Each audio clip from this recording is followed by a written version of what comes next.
dedicated to the only serious choice, the gospel of Jesus Christ in music and the spoken word. And you're watching Light Source Victory Television live with me, your host, Pastor J. Stan McCauley, inviting you to sit back and relax for the next 55 minutes or so as we continue our journey into the life-changing, life-giving, everlasting word of the Most High God. My friends, it is indeed time for the most important hour of the day, Bible study.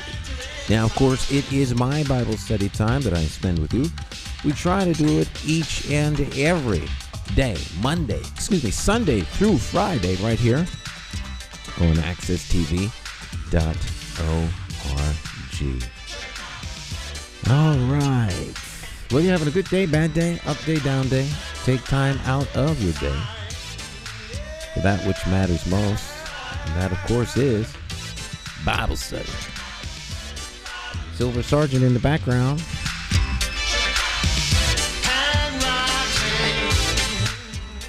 All right. It's been a very, very long day. Long day. A lot of technical issues today. Oh my goodness. But that's life, right? You have days where things don't always work the way you want them to. But you press on, right? That is life. Amen. On your screen, the life-changing, life-giving, everlasting word of the Most High God. We are reading out of Ecclesiastes, by the way. And you can check this out in a Bible. If you don't own one, you should. Of all the things that a human being can own, there's nothing like owning the life-changing, life-giving, everlasting word of the Most High God. Everybody should own a Bible and a cookbook. An old cookbook, not one of these newfangled cookbooks. An old cookbook that has all the old recipes. All right. Go to a Goodwill or a Salvation Army store and go to the book section and find the oldest cookbook you can find, right, before they're no longer available anywhere. All right. And that's so that you can make food to feed your natural man, and then for the spirit man, you should have one of these. All right, so you can connect with the designer and download some great spiritual information. Okay, spiritual information. This is where we were when we were last together live, and so we are live right now. And we want you to tune in and get some spiritual food. Chapter 2, verse 1 at the top of the screen. Chapter 2, verse 1 at the top of the screen. We'll pick it up right where we left off when we were last live. I said to myself, come, look. Now, these are, as you go through life, there are going to be challenges, ups, downs, right? Ins and outs. But the futility of life and why the only thing that matters in life is the relationship you have with the Creator. Let us hear the whole conclusion of the matter. Serve God, keep His commandments. That's the end of it. That's where all of this is heading, to that one place. Serve God and keep His commandments. Amen. So this explores all the things that could be done under the sun. And in the end, what remains? What matters? So we pick it up where we left off, chapter 2 of Ecclesiastes. You can get caught up by reading chapter 1 on your own. But we're going to pick it up for those of you who join us when we have new programs. All right. And I said to myself, come, let us try pleasure.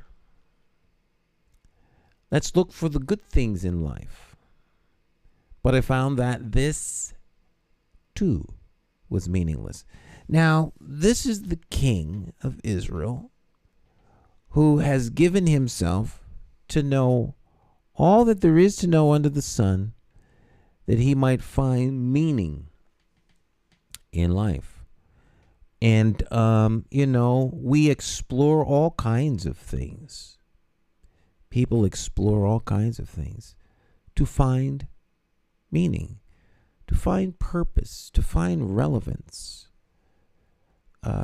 Where am I on the grand scheme of things, in the grand river of life? Where is my vessel? Is it a dinghy, a life raft? Is it a luxury liner, a cruise ship, a yacht?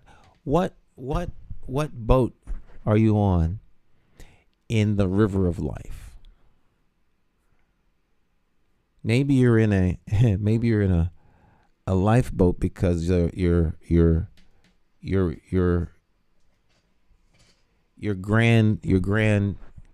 grand ship sank, hit an iceberg. It's taken on water, and you're in the escape vessel, bouncing around in the sea, hoping for someone to come and rescue you. Well, that's kind of how life is, and so we are charting the waters of life, trying to find meaning. And so the teacher, the king here, who had the power, the authority, the wealth, the resources, gave himself to know all that there is to know in life. And so now we are allowed to see with him and experience those things. So he says, look, he says, come on, let's try pleasure. Now, pleasure is a funny thing because, pleasure is as fleeting as a great meal. You eat a good meal and then what? You need to eat again, right? It would be great. Wouldn't it be just fabulous if you ate a meal and at the end of that, you're satisfied, never had to eat again? One meal to rule all meals, right? So you have this one meal, you eat, and you're good. You're good. You never have to eat again. But that's not the case. A whole lot of people last Thursday, had a grand meal. 1 week ago today, people were in their kitchens cooking. Aunties, mamas, grannies, grandpas, uncles cooking for the grand meal that was going to be served the next day. Right? And in the celebration of thanks that we have here in the United States, Thanksgiving, right? So you all have eaten since that Thursday, I'm sure, right? Because as grand a meal as it was an experience, it was enjoyed, and then it was gone, right? Same can be said about pleasure. Pleasure is fleeting. It was fun while it lasted. Now what? So if you give yourself to know pleasure and find meaning in pleasure, then what happens when the pleasure is gone? The old pleasure principle. All right. And the funny thing about pleasure is, if it was good now, then you need a better pleasure than you had before. It's just unsustainable. It's unsustainable, and it's most unfulfilling, most unsatisfying. Right? And I don't care what it is that brings about the pleasure. Whatever it is, when it's over, you're left with a sense of meaninglessness, right? But I found that this too was meaningless. So I said, verse 2, top of the screen, you're watching Light Source Victory Television Live. I am your host, J.C. McCauley. We got another live broadcast off to a late start due to reasons which we will not go into, but we're here, right? Those of you who watch this on the repeat, you're watching it at the regular time, but for the live broadcast audience, we're about an hour late. So I said, laughter is silly. What good does it do to seek pleasure? Right? What good does it do to seek pleasure? After much thought, I decided to cheer myself with wine. And still Seeking wisdom, I clutched at foolishness. In this way, I tried to experience the only happiness most people find during their brief life in this world. All right, so he's trying to understand and know and experience all the things that could be enjoyed under the sun. Riches. He's going to go in. We're going to go through this whole thing and all of the stuff that he endeavors to know. All right. It's like you want to know what it is to see the world, so you join the Peace Corps, and it's all exciting in the beginning, and then finally, when it's all said and done, then what? Or maybe you join the military, and then when it's all said and done, then what? Or you join the clandestine services, and then when it's all said and done, then what? Now you got to hide for the rest of your life, scared of all the things you've done, right?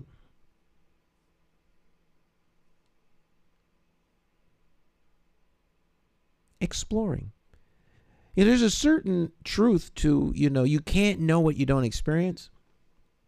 And for some people, studying the experience is not quite the same as experiencing the experience. It's one thing to have empathy for the homeless. It's another thing to spend a winter under the bridge.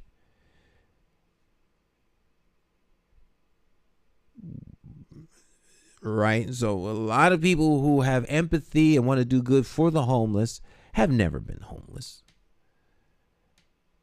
They've never been homeless. They've never been homeless. I had a good friend of mine tell me once, I won't mention their name. I had a good friend of mine tell me, because I at one time in my life, I had a little issue trying to get my little rent money up. And I said, I might have to move because, the rent is too high. This is not good. He says, move. I says, yeah. He says, look, until you spend the night with your family in a homeless shelter, you don't know what it is. All right, so you don't have trials or trouble or tribulation trying to deal with this little issue you have. You're not down on your luck and in bad times until you spend a couple of nights in the homeless shelter with your family because you've hit rock bottom. Now, you see, it's one thing to have empathy, it's another thing to have been there. All right, there are some actors who in order to get their head in the space of the character, they go out and they try and live that kind of a sense so that they can portray that role as best that they can. All right. So, think of it kind of like that. He's giving himself to understand these things, because remember who he is. He's the king. He's the king of Israel. He is greater, smarter, wiser, wealthier than all the kings that had come before him. And so, when you're the king, living life down at the bottom is, you don't make your own food. You're lucky if you wipe your own behind, right? I mean, the king lives good. Everything is done for the king. What the king wants, he gets. And remember, the kings of old aren't like the kings of today. The king was he like in the United States, we have three branches of government. You have the judicial branch, you have the legislative branch, and you have the executive branch.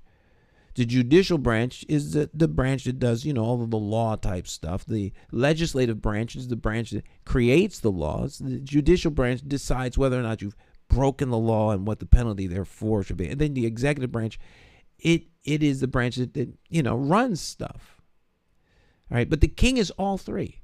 So the king need only speak. He is the law. He is the law. His word is law. So the king speaks, and it is.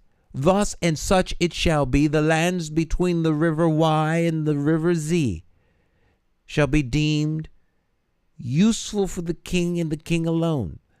Let the edict go forth, and that all should know that all livestock, all living stock, all water, all trees, fruit-bearing trees and non-fruit-bearing trees alike, are now the official property of the king. All who find residence there must leave post haste under pain of death.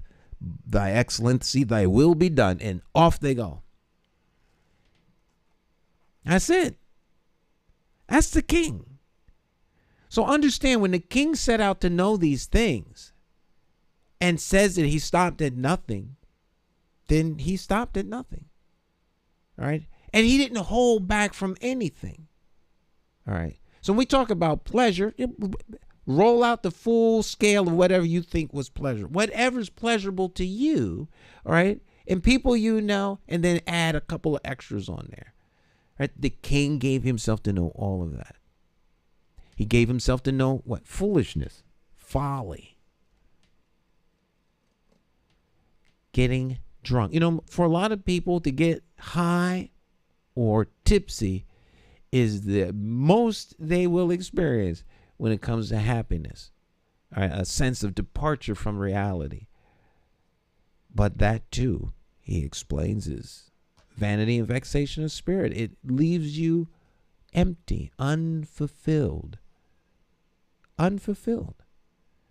Right? Because remember what the whole duty of man is, which is pointed out at the very end of this, because that's where it's going. To serve God and keep his commandments. All right? So the only thing that is actually truly filling is to be walking in God's purpose for your life. Amen? Amen. Verse 4, top of the screen. I also tried finding meaning in building huge homes for myself and by planting beautiful vineyards. Wow. How about that? You know, this is something that those with enormous wealth do very well. They have several homes. I mean, after all, you've made it to the big time, right? And you clawed your way to success. You've become a corporate titan, an entertainment mogul, a superstar on the silver screen, a superstar on stage. You have the voice of angels, archangels, and thus you sing your way into fandom. And along with that comes enormous money. Maybe you invented a computer or something like that, and it brought forth enormous money. Oh, you wrote a software package that everyone uses, and it brings forth enormous money. You got all this money, and so now what? Is there anything that you can't get with your money? So, hey, why not buy some houses, right? So you build a house. The first house costs $1.1 million. $1.1 million house. You're driving down the street and look over there. There's a guy got a house for $3 million. Oh, my little rinky-dink house for $1 million. What? I feel left out. I feel unfulfilled, right? So you design a house. It's spectacular, second to none. You'd pump $8 or $9 million into it. You can see where this ends. It doesn't. It doesn't. You go on vacation in Europe, you see these castles sitting up on the hill. You don't have a castle. All right? So, hey, why not make a castle for yourself? You live in the United States. Have that castle transplanted from there to your country, stone by stone. And then what? It's left you unfulfilled. Right? Meaningless and vexation of spirit. Meaningless and vexation of spirit. So he built huge homes. He planted beautiful vineyards. And remember who he is. He's the king. He made gardens and parks, filling them with all kinds of fruit trees. I built reservoirs to collect the water to irrigate my many flourishing groves. All right. He's doing all of this in an effort to find meaning in life.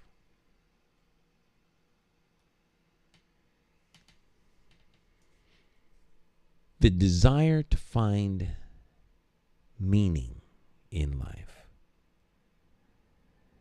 Verse 7. There's nothing more empowering than to have ownership of other human beings.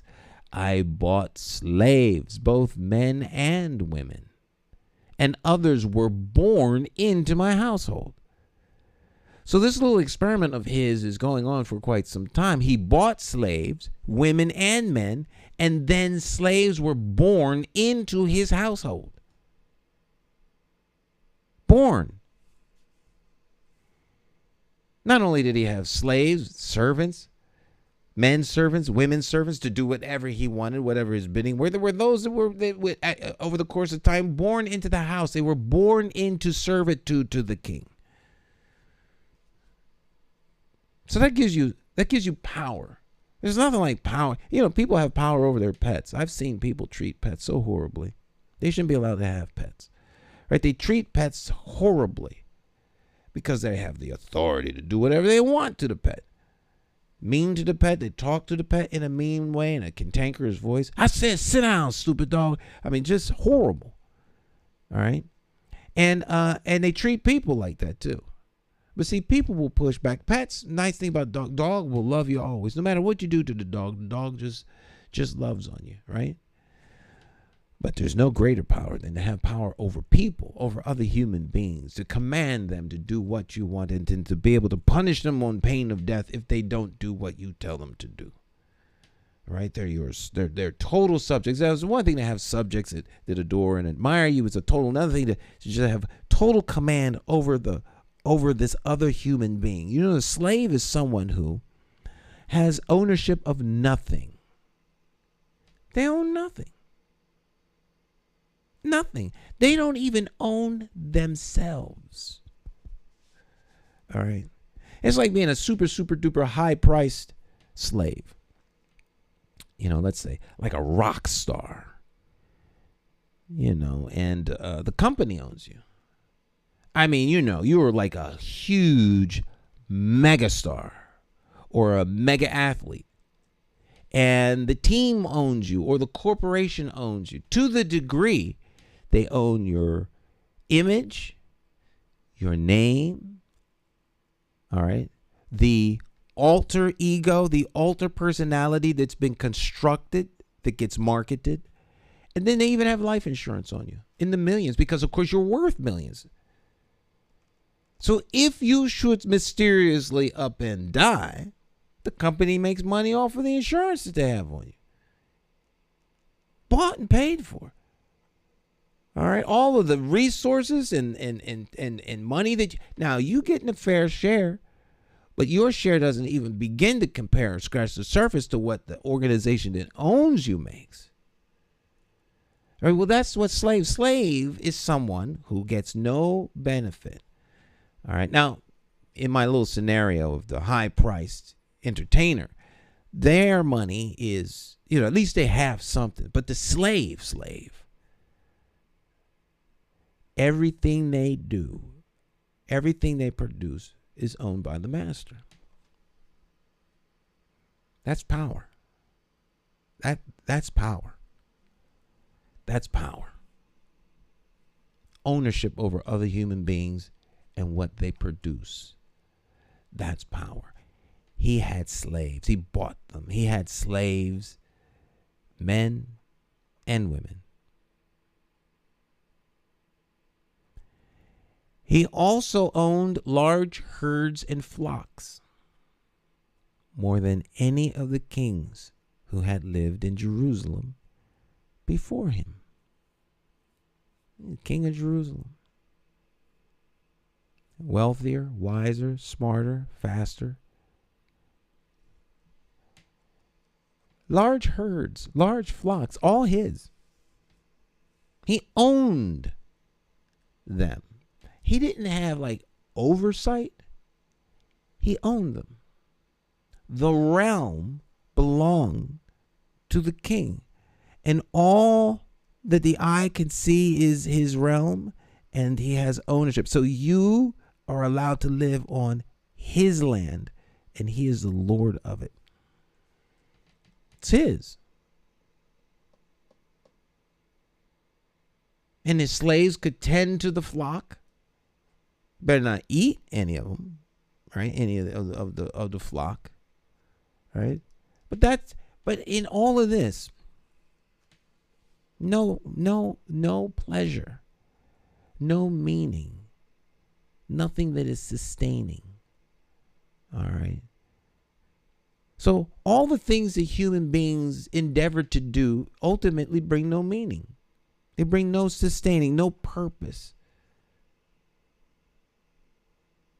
That's what he's talking about. Now, I've never owned any human beings. I've never had enormous wealth. None of these things. I don't have a multitude of houses. I don't have a lot of land. I don't have any land.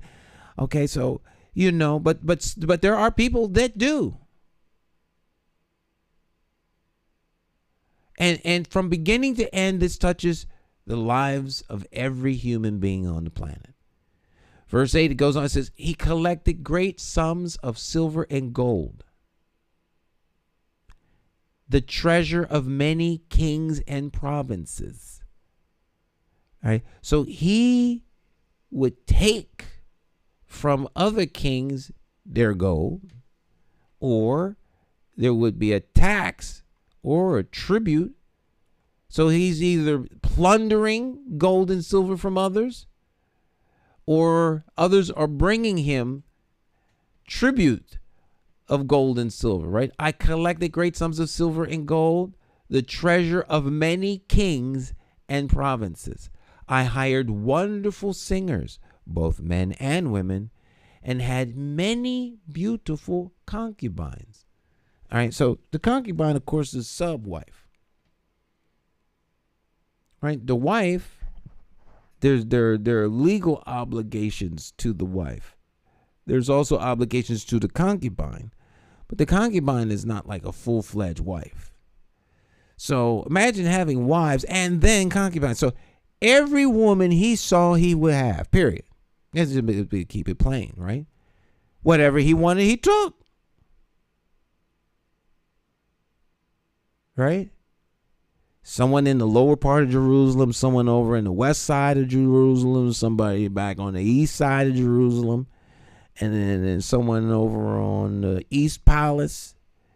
And then if you're out visiting one of the kingdoms or a little land, you're over there to get some, gold or silver from somebody. You might have a little relationship with that person over there. They become a concubine. I like you, you cute little young thing. I want you to come along with me, right? So he's given himself to know everything. When we talk about he gave himself to know all that there was to know under the sun, that's exactly what it means. Everything. Everything. He had many concubines.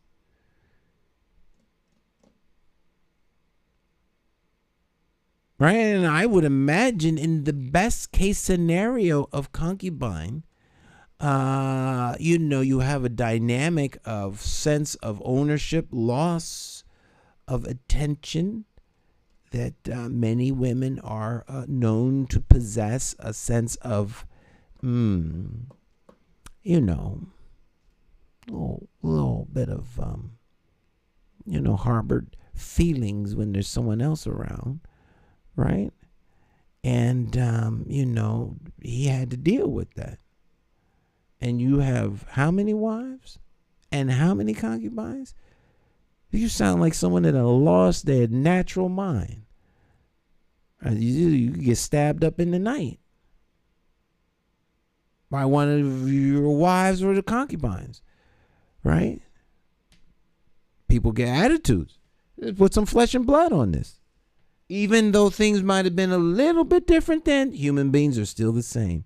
When you have something that you believe is yours and someone else comes along and want to dabble with it or take it away from you, people get tight. They get tight. Tight, the sense of loss, the sense of I'm not going to have something that I think is mine.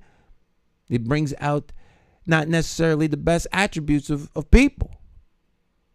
You watch how people act when they think something that belongs to them is threatened. That's what happened when Cain killed his brother Abel. He thought Abel was going to get entrance into the garden. So he killed him. He just killed him. It's just Kim said a biblical side chick. Yes. Several biblical side chicks, okay? That's one way to look at it. right? The quote unquote main chick. Not happy about the side chick. You find out you got 6 or 7 of them. Are you? Now let's put some flesh and blood on this, right? And keep it real. All right. So he had many, not 1 or 2, many beautiful concubines. I had everything a man could desire with an exclamation mark, right? Exclamation point. I had everything a man could desire. So I became greater than all who had lived in Jerusalem before me, and my wisdom never failed me. Now, this is interesting. His wisdom remained even though he did things that were unseemly and would stretch the imagination that one would be able to maintain one's wisdom. So your wisdom remains with you, right? Through it all. The wisdom of God remained with him, right? His wisdom remained. It never failed him. Verse 10, chapter 2, Ecclesiastes. Anything I wanted, I would ask for. No. Words mean things. Anything I wanted, I would take. I take it. Mine. I want.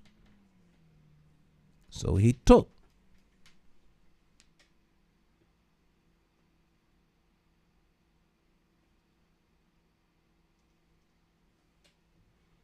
Just take it.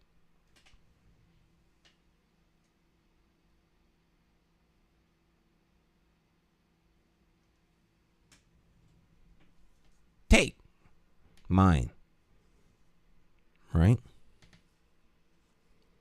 The Song of Solomon, he is out and he's out and about, and there's a young maiden, and she's betrothed to another man. When the king sees her and decides, I'm going to take her, and he takes her, and she pleads with him that I am my beloved's. Solomon lets her go in the end. Nothing happens. He lets her go. But he at least he thought he was in love with her. I would imagine he tried to run that down on every woman he'd come across. I mean, after all, he's the king.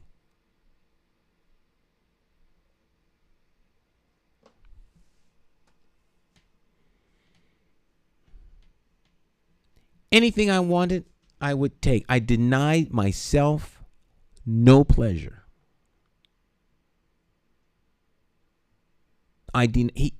Whatever he wanted, he did. Now, this is significant as we apply these things to life today.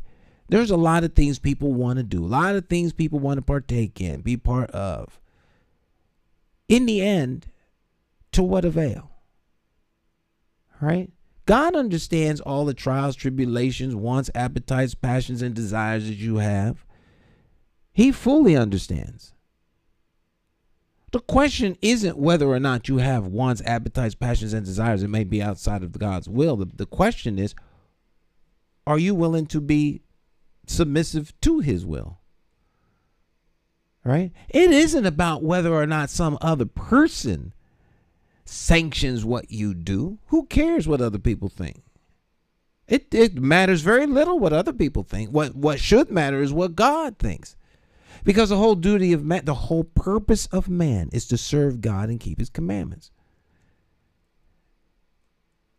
You know, there are very few people who believe we wound up just being amoebas in the water that boiled out of the chemical composition of sulfur and the magma that flows from the earth, and it just happened to hit the water in the right way, and out from the water comes an amoeba, and the amoeba splits and becomes a monkey, and the monkey refines himself and becomes the sultan of a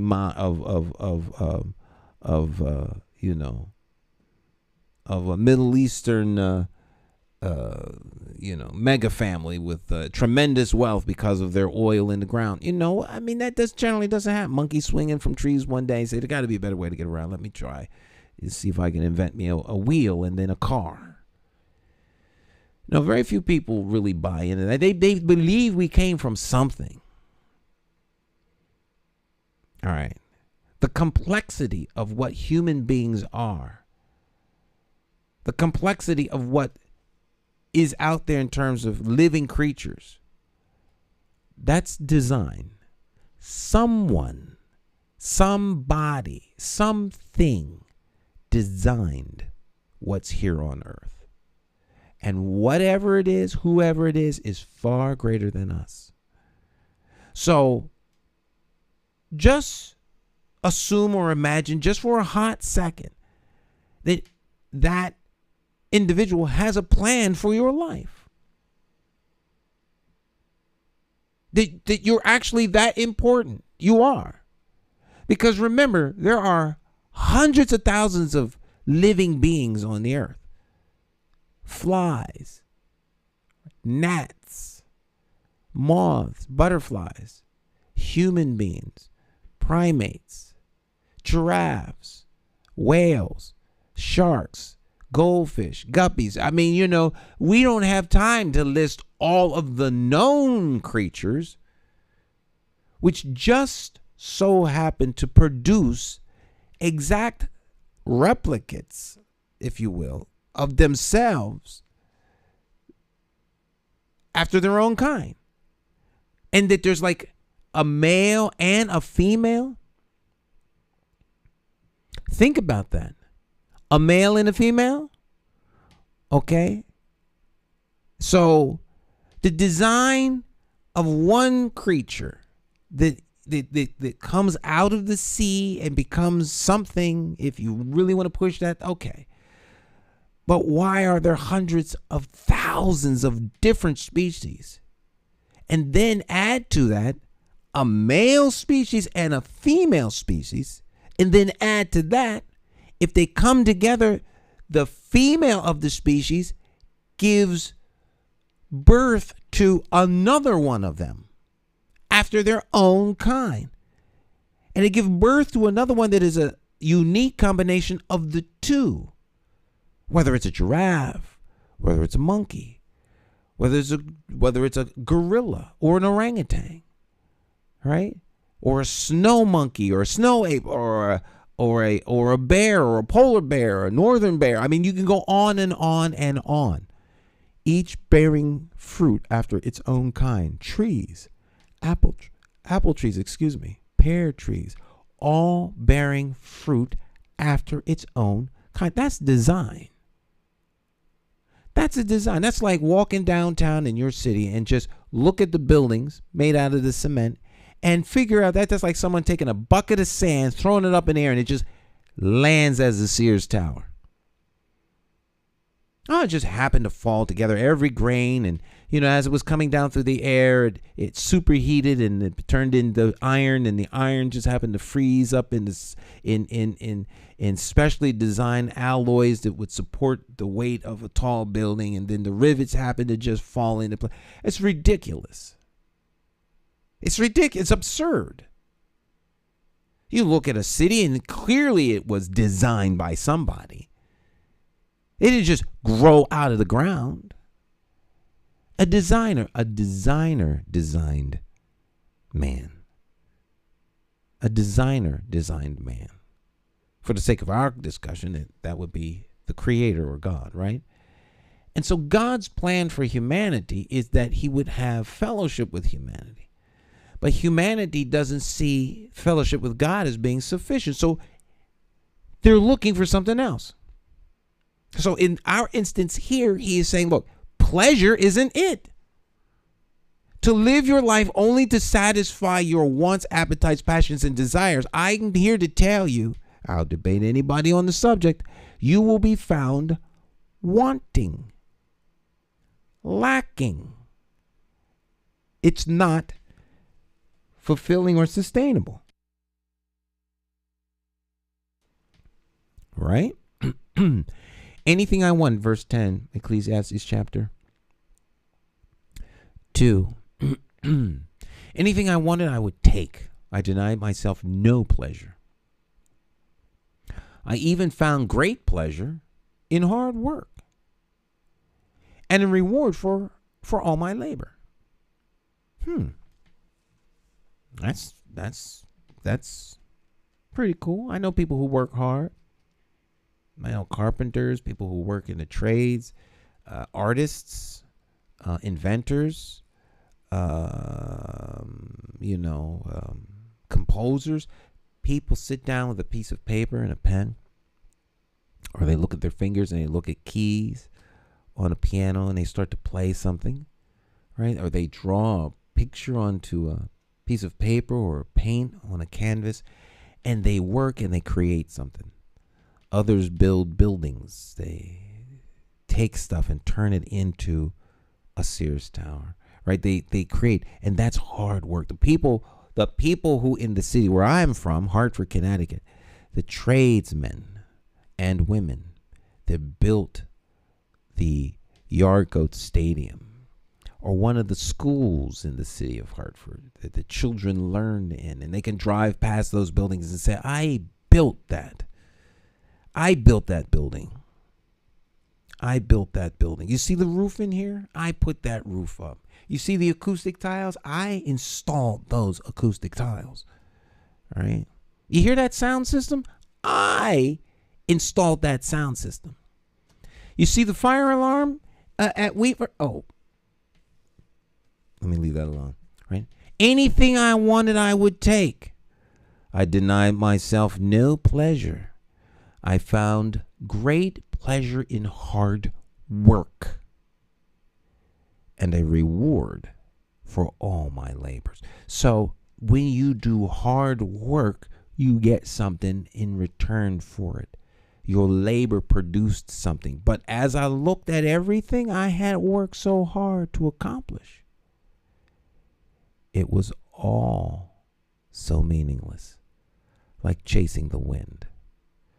There was nothing really worthwhile anywhere. How sad it would be to build something and you go by it another day and it's all burned down to the ground, gone. Or people just let it depreciate. See, you work hard, and then after you've done that, then it's like other things. Anything that brings you a sense of completion and pleasure and something fulfilled is fleeting. It's here today,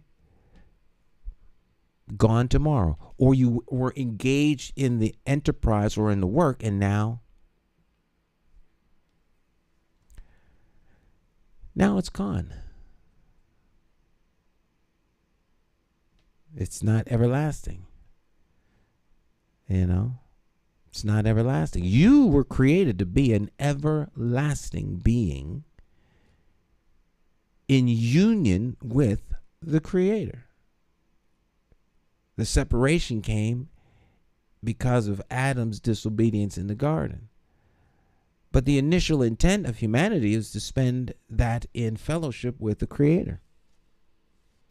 So until one gets realigned with the Creator, there's going to be a sense of emptiness.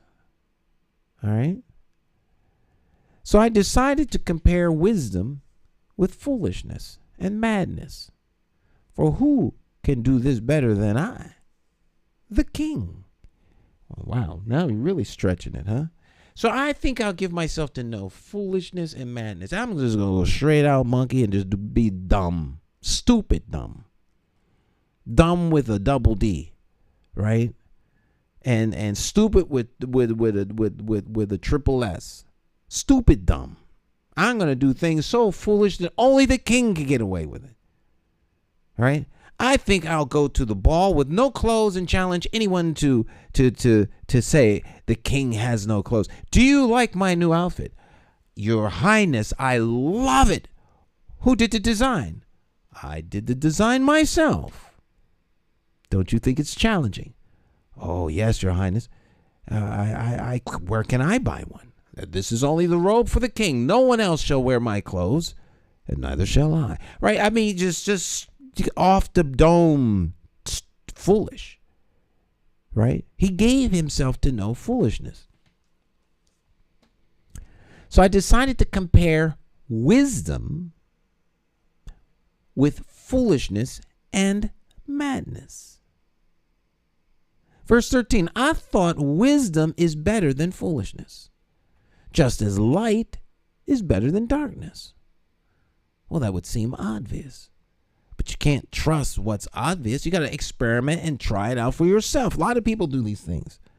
It is foolish to put a line of white powder into your nostrils to get into the lung, right? It is foolish to smoke thing that is hot and put the hot gases in your lung, particularly if it's got a little fentanyl on it, right? So you don't know what's on it. But in a search for meaning and relevance and joy, we try foolishness, right? Sometimes foolishness might seem okay for a little while, but then it catches up with you, right? Right? Kind of foolish to start smoking cigarettes at the age of 10, sneaking out behind a barn, sneaking down into the basement of wherever it is you live, going into the hallway and engaging in things that you ain't got no business to do because you're not married to the young girl. You're only 13 years old, right? But a lot of stuff go on in school. And then folk want to know why so-and-so done shot somebody at school because he was messing around with her and she was messing around with him. Now we have an incident because folk were acting foolish, thinking somehow, some way, it might turn out to be something that was meaningful.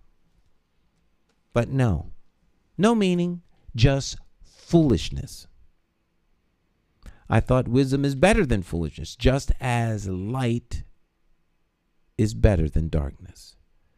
For the wise can see where they are going,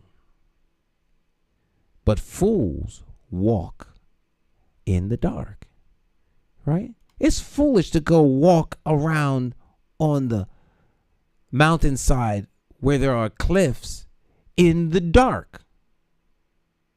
That would be foolish. It would be better to wait until the daytime. But let us not discount folly and foolishness. It's madness.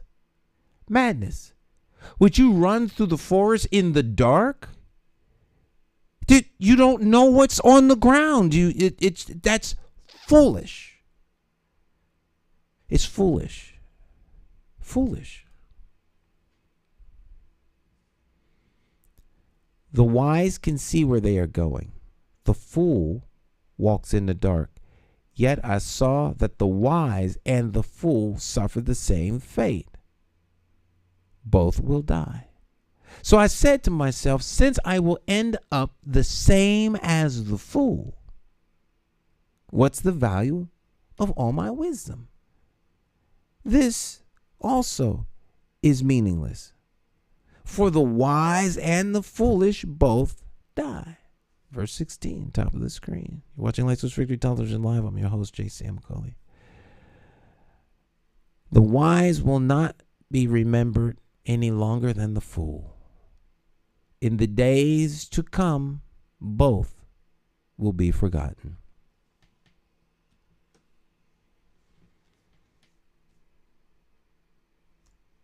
Right? Just like that. What emptiness it brings to he who is wise to know that he is on the same level and plane of the most foolish person that he had ever met. All right. Here is this woman, the wisest woman on the planet, who will suffer the same fate as the dumbest man. Where is the justice in that? There is none. Right? Because all seek to bring meaning to a life It's not designed to be in that kind of relationship where things have ultimate meaning. You're meant to be in league and harmony with the Creator. Right? Let us hear the conclusion of the whole matter. Fear God and keep his commandments, for this is the whole duty of man. If you walk in the way of the Lord, keeping his commandments, guess what? Everything starts having relevance. Everything starts having meaning. Things start having purpose. You have purpose. The purpose is to do the will of the Lord. God's will and purpose for you will always leave you satisfied. It will always leave you fulfilled. You will never wake up in the morning questioning why you're here. You will never go to bed at night wondering what happened today of any value. I just wasted a whole day of my life. You'll never, ever have that feeling because, of course, you're walking in obedience and God's will is being expressed through the things you do, right? As you walk in obedience to the Lord, not other people, but to the Lord, right? Other than that, it doesn't matter whether you're wise or foolish because in the end, it's appointed unto man once to die and after that to judgment. Verse 17. So I came to hate life. See where this goes? See where this goes? Because I know people who are caught up in all of these things. Then the person becomes hateful and bitter. After all the good I've done, this is all I get out. Don't see, you did it for the wrong reason. Do it because it's something you love to do. Don't do it because so-and-so is going to do this, that, and the third for you. After all I've done for the community, this is how the community treats me. No. You presented an option for the community. The community exercised its desire to use the option. You turned yourself into a commodity, into a utility that they needed, right? You have food, community's hungry. You got free food, the supermarket's charging a price. Why shouldn't I come to you? You're giving it away. If you stop giving it away, they'll go somewhere else. It's not personal. They're hungry. They don't owe you anything because you were feeding them food. Now, you weren't doing it for the right reason. You were doing it because you wanted accolades from the community. The community is hungry. They don't owe you accolades. They don't owe you anything. You're giving it away. Do you write the president of Whole Foods? Do you write the president of Save More or Save a Lot? All right, or C-Town or Stop and Shop, right? Or Acme Markets, right? Do you write the president and CEO of the company and say, thank God for you all? I mean, whatever I can do to repay the fact that, I bought a whole bag of groceries for $100. I mean, with inflation being what it is, I'm so thankful to you all that it wasn't $200. How can I ever repay your kindness for stocking the shelves full of the canned goods that I need? I bought a whole bag of bagels for $5 and another loaf of bread for $5. So for $10, I had enough to help feed my little children. And I'm so thankful to you, Stop and Shop. It's time to Stop and Shop right now. You don't think twice about it. It's a place that you went to buy food. If they close, you'll go to the one down the street. Right? 3 of the 99s closed. It's a restaurant here in the greater Connecticut area, and they have other assets around the place. But 3 of them closed unexpectedly today. No explanation, no nothing. There's still some around, but the 3 of them just done. They're done, closed. I'm sure that really impacts the employees in a horrible way. But the patrons, if they really like the 99's food, they'll go to another one. Or maybe they'll go to Joey Garlic's, or maybe they'll go to Lily's in Windsor, or they'll go out to Texas Roadhouse, after they closed the one here in Hartford and moved it out there to Manchester, right? They did that to one in Hartford, right? Christmas Eve, somewhere around there. And folk went to work. The place was all chained up. Done. Right? So what do people do? People that like Texas Roadhouse? Oh, well. And they went to the new one in Manchester. They didn't write the company in protest. They went to where it was. You're offering the food, it's free, so they take. Now you're upset because you feel disrespected for all the hard work you've done on their behalf. So the chances are you were doing that because you were going to get you feel good. So you got paid in full. The feel good was that's the reward. The feel good. All right. But what happens is people get bitter. They get angry. After all I've done, this is what they do to repay me. And then they retreat and they get solemn, and then they don't want to help no one else anymore. I'm done helping people. Right? People don't appreciate. Well, then why? Then the motivation for helping them was wrong from the jump. From the jump. All right. So I came to hate life because everything done here under the sun is so troubling. Everything is meaningless, like chasing the wind. All right. If you're looking for meaning in any of the things that the king has talked about here, you will find yourself in that same state of mind. Verse 18 at the top of your screen. 18. There we go. I came to hate all my hard work here on earth. See, he once got pleasure out of it. Now he hates it. Hate. How's the new job coming? Man, I love my new job. I mean, I feel so fulfilled at the end of the day of all the work I do. 3 months later, how's it? I hate that place. I hate it. I can't wait to leave. I'm going to quit. Well, I thought you loved the job. Well, I did in the beginning, but now, I just feel empty. Well, yeah. That's the general life cycle. All right. You're not gonna, your job's not going to cut the mustard. All right. It's not going to cut the mustard. I came to hate all my hard work here on earth, for I must leave it to others, right? I must leave to others everything I have earned. Wow. That really rubs people the wrong way. All right, now you worked 60 years to build an enormous pile of wealth, and now that you are, 82, right? You started working at 22 years old. And you worked 60 years to build an empire. And it occurs to you that as time presses on, the days ahead of you are far less than the ones behind. And now you start thinking about this empire. And you look at your children, or as some might call them, the cheering, or the cheering. You look at your children and you say to yourself, wow, I don't know. That one ain't too bright. I don't know if I want to leave everything to him.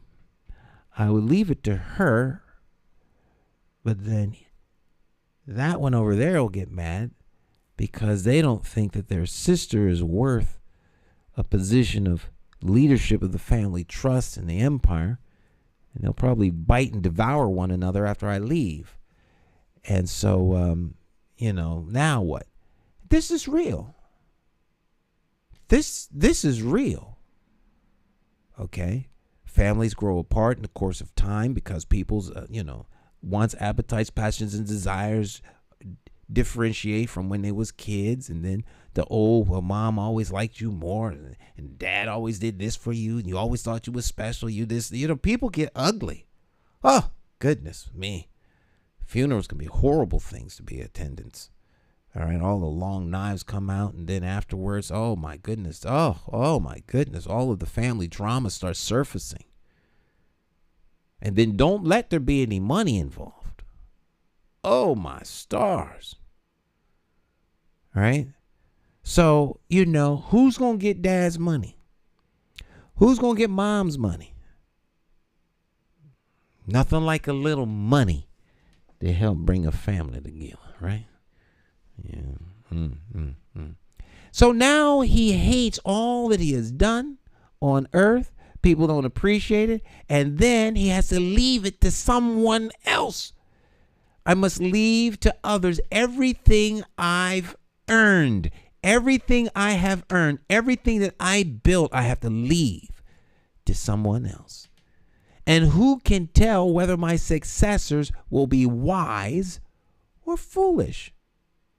Remember, he had just come off of a little, sabbatical from wisdom and explored foolishness and folly. Now, how do I know that someone that I leave my stuff to doesn't go camp out in the village of the fools? All the stuff I leave them, they squander. Give it away to people who are lessers than themselves, right? You know how people get. Right? There's always a lesser class for people to look at. All right. Even the lessers have lessers that they look down upon. Oh, those people aren't good people. Right? I'm just keeping it real. Just keeping it real. I'm just keeping it real. Everyone has a class of lessers. Now, they may not share that with you, but trust me when I tell you, there's a class of lessers. All right. And for many people, the lessers are actually better. So they despise the betters as much as the betters despise the lessers, because they think that the betters think they're better than them. It's just human nature. It's the way of men, right? It's the way of human beings that are out of sync with the Creator. See, when you're in sync with the Creator, all that stuff goes away. The Bible says if you say you love God and hate your brother, then then God is not in you. The love of God is not in you. You cannot hate someone that Jesus died on the cross for. Right? Because greater is he that's in you than he that is in the world. So if you can express hate for someone else, particularly someone overtaken in a sin, then he who died on the cross of Calvary to pay the price for their sin is not being allowed to manifest himself in your life. We'll leave it at, we'll soften it a little bit, right? So if you see someone's overtaken in a particular attitude or a particular behavior, or whatever it is, whatever shortcoming that you see them are partaking in, and you hate them because of that, then you have all the wherewithal that's necessary to help restore them. The Bible says if you see a brother or a sister overtaken in a fault, ye which are spiritual, restore such a one, considering who? Thine own self, lest thou also be overtaken in a sin or a fault that is common to you or to me, right? I'm not judging nobody. I'm not in a position to judge nobody. I got my own stuff to worry about. The last thing I need to do is heap to myself extra for hating someone else, looking for the beam in their eye, and the mote in their eye when I have a beam in my own. My charge is not to walk someone else's walk. My charge is to walk the walk that God has before me, and in doing so, hopefully, I will be an example to those who are looking to do the same thing. Don't walk my path. Walk your path in obedience to the Lord. There's nothing that says be like me. It says submit and allow the Holy Spirit to order your footsteps. Then you'll start to manifest the glory of God in everything you do. Not the glory of the quote unquote church, right? Or the glory of the denomination, or the glory of the district elder, or the presbyter, or the pastor, or the co-pastor, the pastor's wife, the first deacon, deacon board, elder, right? The overseer, the district overseer, the reverend mother, the bishop, archbishop, the pope, cardinals, all these titles that people put on themselves. In every religion, of which there's 4,000, God's not interested in your religion. He's interested in a relationship with you. Don't allow Satan to pull you away from God by your religion, right? Caught up in endless genealogies about whose bloodline is whose bloodline, right? Right? We walk by faith and not by sight. And without faith, it's impossible to please him. You have to choose to submit and follow the Lord. Other than that, all have sinned and come short of his glory. But I digress. Who can tell whether my successor will be wise or foolish? Yet they will control everything I have gained by my skill and hard work under the sun. How meaningless, right? How empty, how void. This is vanity and vexation of spirit. Verse 20. So I gave up in despair. Oh, this is just horrible. So I gave up in despair, questioning the value of all my hard work in this world.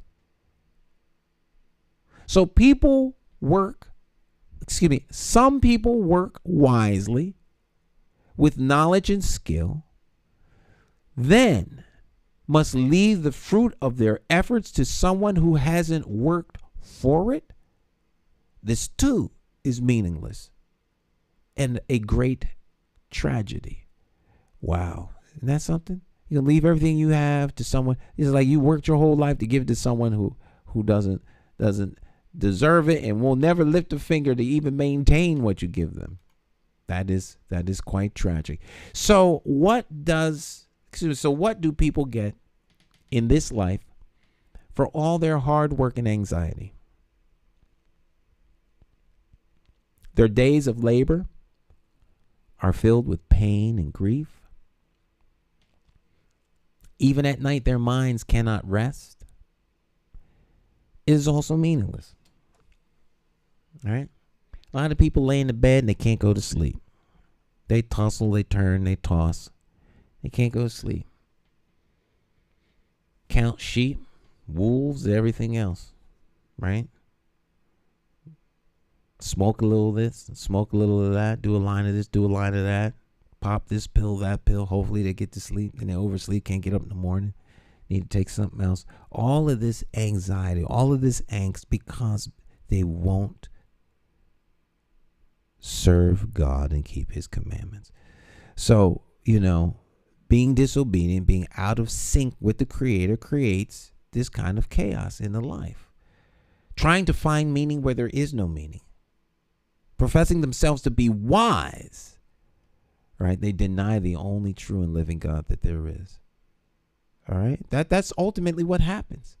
So now, if there's no God, how do I find meaning in my life?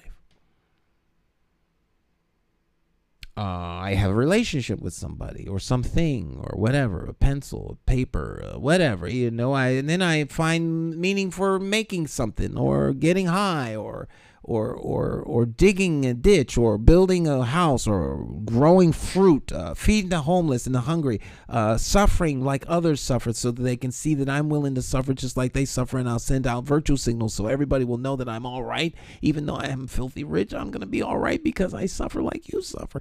All these things that people do when all they need to do is call on the name of the Lord and submit. Be willing to walk by faith, not by sight. God will use you in a wonderful way, and you will be fulfilled. And you will have meaning and purpose in your life. That's the word. Their days are filled with labor. Right? Their days of labor are filled with pain and grief. Even at night, their minds cannot rest. It is all meaningless. So I decided there is nothing better than to enjoy food and drink and find satisfaction in work. Then I realized that these pleasures are from the hand of God. Amen. Amen. For Who can eat or enjoy anything apart from him? God gives wisdom, knowledge, and joy to those who please him. But if a sinner becomes wealthy, God takes the wealth away and gives it to those who please him.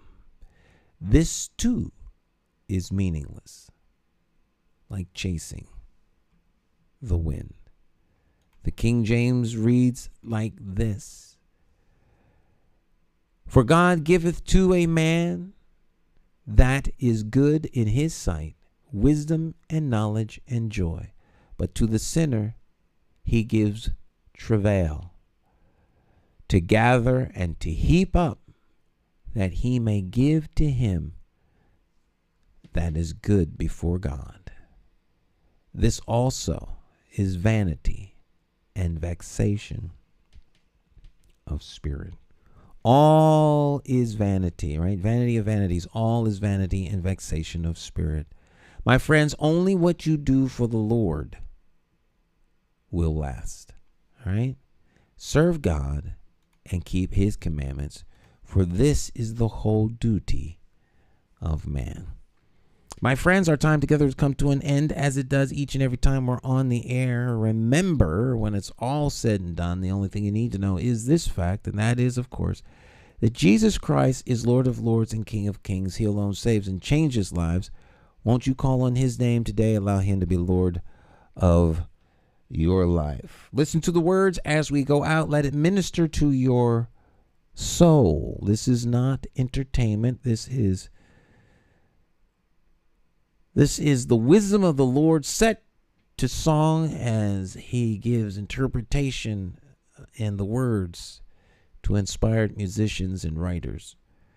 The name of the song is Serious by the group Kingdom, and the musical genius of Grammy award-winning producer Ronnie's song. God bless you all. Keep you strong in the faith. And remember, when it's all said and done, the only thing you need to know is this fact, and that is, of course, that Jesus Christ is Lord of Lords and King of Kings. He alone saves and changes lives. Good night.